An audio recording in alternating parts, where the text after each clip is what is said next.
Bonjour à toutes et tous, bienvenue dans les coulisses du Grand Lyon. Mon invité du jour, Bernard Lejeune, bonjour. Bonjour. Vous êtes président de la Chambre régionale des comptes Auvergne-Rhône-Alpes, qui fait sa rentrée solennelle aujourd'hui.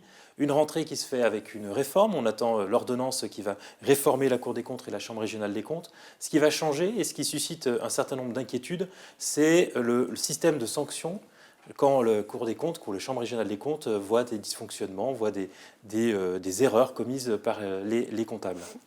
Alors effectivement, nous avions un système qui s'appelait le juridictionnel, qui consistait à sanctionner les comptables quand les comptables commettaient effectivement un certain nombre d'erreurs, soit parce qu'ils ne recevaient pas les recettes qu'ils devaient recevoir, ou ils mettaient en paiement des dépenses de façon erronée, et auquel cas ils étaient sanctionnés sur leur denier public Sur leur denier personnel, ils sont... sur leur denier personnel. Alors, le système, parce que les gens pourraient se dire, mais ils font une erreur, ils payent sur leur denier personnel, parce que ça peut être des montants importants par moment, hein, c'est significatif.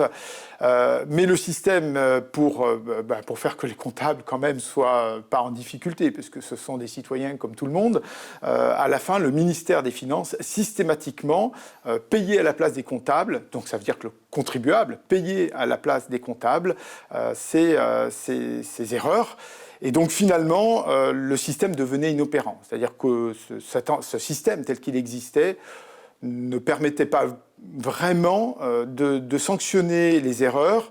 Et c'était finalement le contribuable qui, à la fin, payait les erreurs des autres. Alors plusieurs de vos confrères, présidents d'autres chambres régionales, sont montés au créneau pour dire que c'était... la réforme prévoit que désormais, cette sanction se passe au niveau national auprès de la Cour des comptes, une nouvelle instance.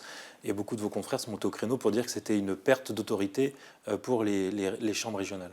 Alors effectivement, le nouveau système, alors il a un avantage. D'abord, il regroupe les sanctions aussi bien pour les comptables, alors c'est un peu technique pour vos téléspectateurs, c'est aussi bien pour les comptables que pour les ordonnateurs, c'est-à-dire ceux qui ordonnent la dépense. Le comptable ne fait que payer.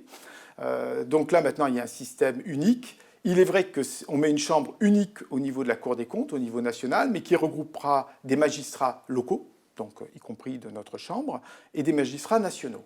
Donc ce point-là n'est pas le point le plus inquiétant. En tout cas, celui qui inquiète le plus un certain nombre de magistrats. Ce qui inquiète un certain nombre de magistrats, c'est le niveau des infractions futures qui pourraient être mis en cause. Le texte prévoit des infractions qui représentent une faute grave avec un préjudice financier significatif. Et là commence l'inquiétude. Qu'est-ce qu'une faute grave ? Est-ce que de faire une faute sur tel type d'élément est une faute grave ? Est-ce qu'un montant significatif, si je vous dis à vous 10 000 euros, est-ce que c'est significatif ? Est-ce que 500 euros significatif ? Est-ce qu'un million d'euros devient significatif ? Où est la barre ? Et donc il y a une inquiétude de savoir si finalement cette réforme ne va pas permettre aux gestionnaires publics d'éviter dans un certain nombre de cas des sanctions. Il y a un précédent dans la région avec la dissolution de l'association Canol, des contribuables lyonnais, qui estimait qu'elle ne pouvait plus faire son travail parce qu'on leur refusait la possibilité d'ester en justice pour des montants représentant quelques dizaines de milliers d'euros. Ils estimaient que c'était significatif. La justice leur a dit, au regard des impôts d'une grande collectivité, quelques dizaines de milliers d'euros, ce n'est pas significatif. Donc ils ne pouvaient plus agir en justice. Ils estiment qu'ils ne peuvent plus faire leur travail. Mais à titre personnel, je regrette que cette association disparaisse parce que je trouve que des associations de citoyens qui s'intéressent à l'argent public, à la défense de l'argent public, c'est extrêmement précieux. Et c'est une bonne question qu'ils posent. Alors après, il faut distinguer quand même deux choses pour vos téléspectateurs. Il y a les fautes volontaires et les fautes non volontaires. Dans les fautes volontaires, je rassure tout le monde, quand il y a des montants où on constate que quelqu'un fraude, nous les mettons en justice, mais c'est la justice classique, et nous avons très bonne relation avec la justice, et nous transmettons les dossiers à la justice, et nous en avons très régulièrement, enfin, pas des grands nombres, je rassure tout le monde, mais nous les transmettons. Quelle ordre de grandeur, par exemple, sur cette année ? Vous pouvez en avoir une petite dizaine qui sont transmises, voilà, avec des faits plus ou moins graves. De temps en temps, ça défraye la chronique au niveau régional. On entend sur parfois un certain nombre de sujets. Je ne donnerai pas d'exemple pour ne pas stigmatiser X ou Y. Donc ça, nous passons effectivement sur la justice. Là, je parle de fautes non volontaires, de fautes de gestion. Et là, effectivement, c'est une question que posait cette association, c'est qu'à un moment donné, sur des fautes de gestion, un gestionnaire peut après tout rendre compte à la société et être, on va dire, condamné à une amende. C'est le principe en tout cas qui est prévu dans cette nouvelle réforme, c'est d'avoir une amende pour avoir mal géré, commis des erreurs dans sa gestion. La grande occasion manquée peut-être de cette réforme, c'est que la responsabilité des élus n'est toujours pas posée. Donc le décideur n'aura pas à rendre compte pour mauvaise gestion. Il peut être envoyé devant la justice si effectivement il a fraudé ou s'il a détourné de l'argent à son profit, mais il ne peut pas être envoyé devant la justice en France pour une mauvaise décision de gestion, alors que d'autres pays européens notamment l'appliquent. Exactement. Alors c'est une différence que nous avons, c'est-à-dire que les élus, mais après tout chacun à sa place, les élus l'ont choisi au niveau, c'est le législateur qui décide, et le législateur a considéré que la mauvaise gestion, c'était aux citoyens d'en décider lors des élections. D'autres pays ont fait le choix de dire ce n'est pas parce que quelqu'un est élu qu'il n'a pas à rendre compte de sa gestion devant une procédure judiciaire particulière financière et sur lesquelles il peut avoir une amende. Voilà, il y a deux choix différents selon les pays. Voilà, c'est un regret qui est exprimé par beaucoup de magistrats. Alors, vos recommandations ne sont pas toujours lettres mortes. Au mois de mars, la métropole de Lyon a annoncé qu'elle allait allotir le marché des transports en commun, c'est-à-dire qu'il n'y aura pas un seul opérateur pour gérer à la fois les tramways, les métros, les bus, toutes les agences TCL de l'agglomération. C'était une recommandation que vous faisiez déjà depuis au moins 3 ans, considérant qu'un seul lot, ça nuisait à la concurrence. D'ailleurs, il n'y avait qu'un seul candidat sur le dernier appel d'offres. Donc vous vous réjouissez de voir que vos préconisations sont suivies ? Alors, nos préconisations, elles sont toujours... alors ça va peut-être surprendre vos téléspectateurs, elles ne sont pas contraignantes. C'est-à-dire que ce sont les élus qui choisissent afin de les mettre en œuvre ou non. Je les rassure, la plupart du temps, à un pourcentage très élevé, je ne l'ai là pas en tête, ils les appliquent. D'abord parce que ça améliore leur gestion. Les élus sont des gens qui cherchent à bien faire, et quand on leur donne des recommandations, ce sont des conseils, ils les appliquent. Il peut arriver, par moment, que dans nos recommandations, les choix soient plus délicats, parce qu'ils peuvent estimer que notre regard, là vous donnez un exemple, ils avaient une autre vision des choses. Et peut-être qu'avec le temps, ils se sont rendus compte que ce qu'on avait préconisé était finalement pas si inintéressant que ça, et finalement ils rejoignent notre avis. Voilà, ça arrive, hein, la gestion, c'est pas noir ou blanc, c'est par moments il peut y avoir des regards, et les élus sont souverains dans leurs choix. Mais notre avantage, c'est que nos rapports sont publics, les choix des élus sont publics, et donc un citoyen peut très bien dire, mais attendez, j'ai accès à toutes les données, et je trouve que ça, il ne l'a pas fait. La Chambre régionale l'avait dit, là, je trouve qu'il gère mal, à eux d'en tirer les conséquences, ou inversement, bien évidemment. Il faut aussi un certain courage pour mettre en œuvre vos préconisations, puisque sur ce cas-là, on annonce des grèves importantes des syndicalistes des TCL. Ça, bien évidemment, c'est pour ça que je distingue deux choses.